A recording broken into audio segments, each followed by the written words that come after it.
Patuloy pa rin na hinahanap ang nasa 12 pasahero matapos lumubog ang sinasakyan nilang motorbangka sa Davao Region. Yan ang ulat ni JC Aliponga ng PTV Davao. Kinumpirma ng Philippine Coast Guard na 12 na katao pa ang patuloy na hinahanap matapos lumubog ang sinasakyang motorbangka sa karagatang sakop ng Davao Oriental.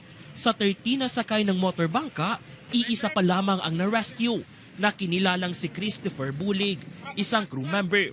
Siya ay natagpuan sa karagatang sakop ng Sarangani, bandang alas 10 ng umaga noong January 20 ngayong taon. Napag-alaman na ang motorbangka MBCA Amihira ay umalis mula Santa Ana Wharf, Davao City, January 17 ngayong taon at patungong Governor Generoso, Davao Oriental na inaasahang darating noong January 19 ngayong taon.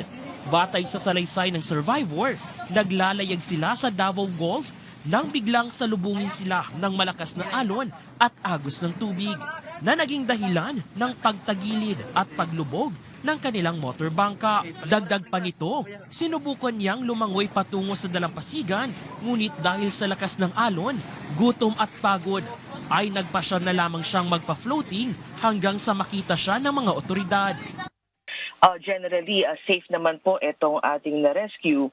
And accordingly, they experience yung strong winds and big waves sa area that caused their motorboat to capsize.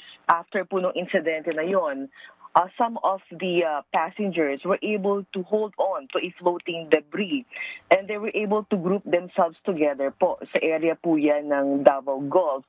Kinumpirma rin ng Coast Guard na sa kanilang aerial at surface operation, wala pa silang nakikitang malinaw na debris mula sa lumubog na motorbangka.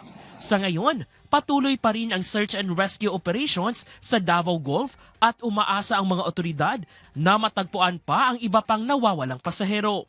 Pinalawak na rin ang search area mula Davao Gulf, Davao Oriental hanggang sa Sarangani area.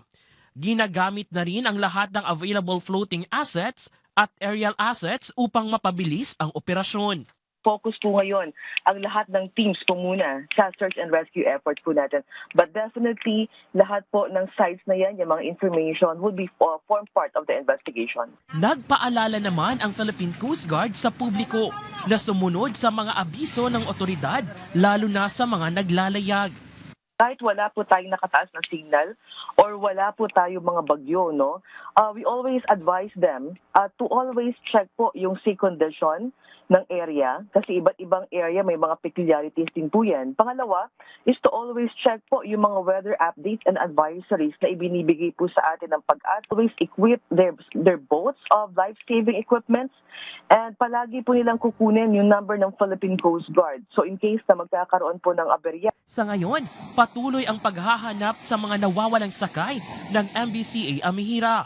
Tiniyak ng Philippine Coast Guard na gagawin nila ang lahat upang matagpuan ang mga nawawalang pasahero. Mula dito sa Davao City, JC Aliponga para sa Pangbansang TV sa Bagong Pilipinas.